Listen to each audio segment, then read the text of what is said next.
Welcome back to another video. Today I want to talk about monkeys and humans and trying to figure out if you're smarter than a monkey.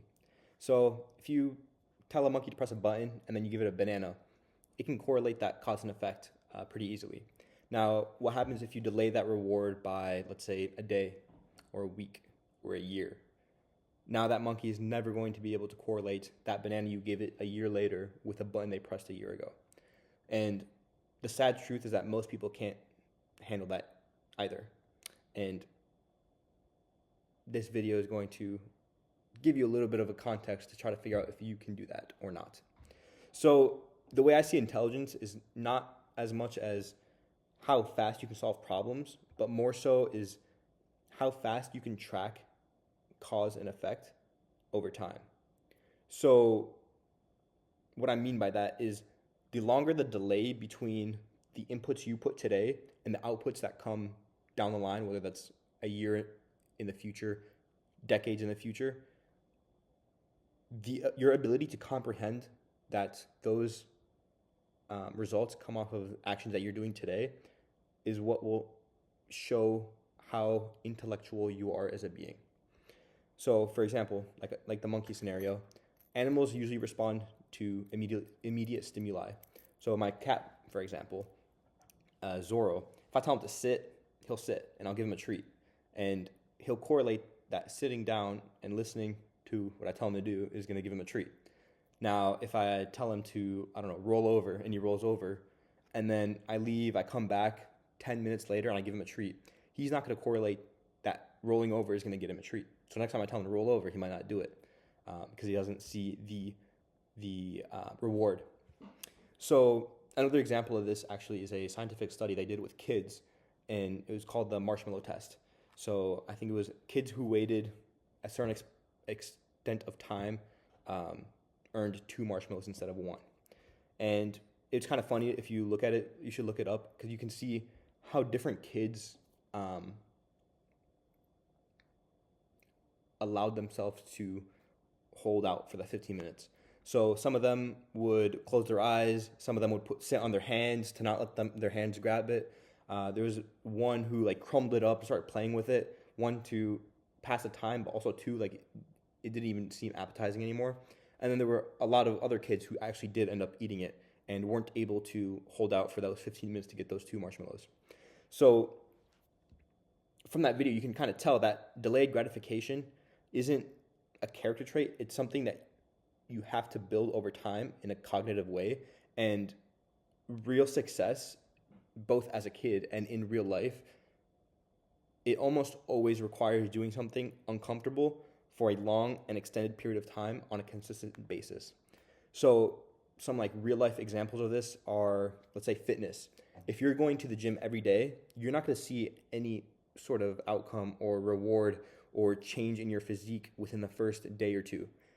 Those changes come within months, within years, and decades of staying on and staying healthy and doing those exercises consistently.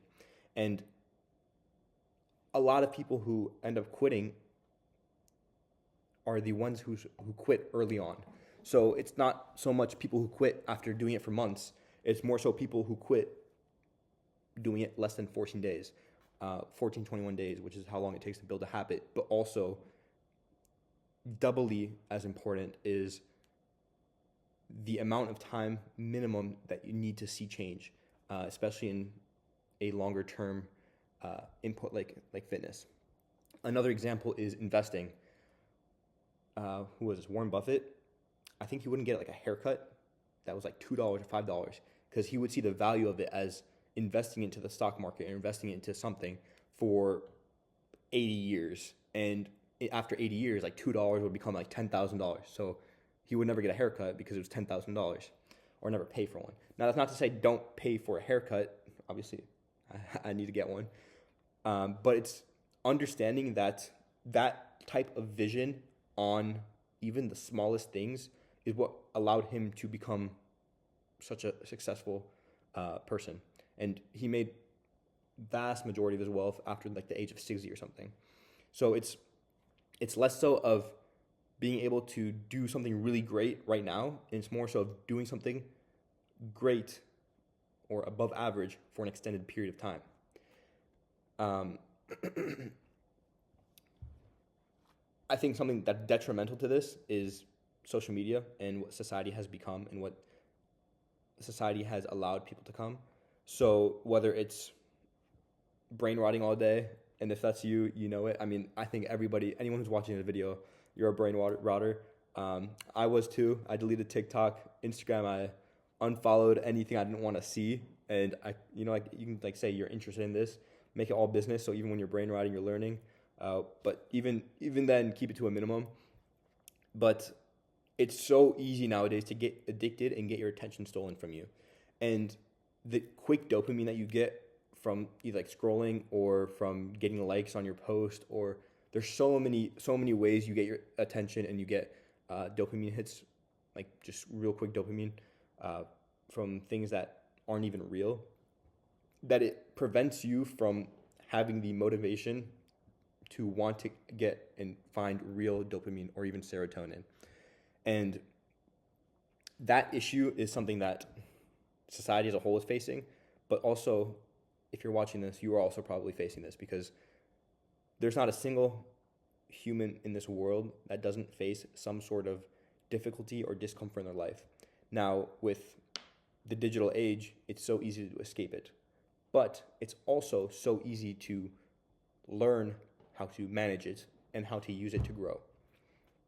So if you're not careful, your phone, your social media is gonna train you to act on impulse. But if you can understand this and you can check yourself and you can manage and control your environment, you can make it easier on yourself to begin to learn how to consistently put the effort forward and take action, not so that you can get a reward right now, but so that you can become the person you want to be in 10 years. And in 10 years, you're going to look back and you're like, wow, I'm so glad I started today.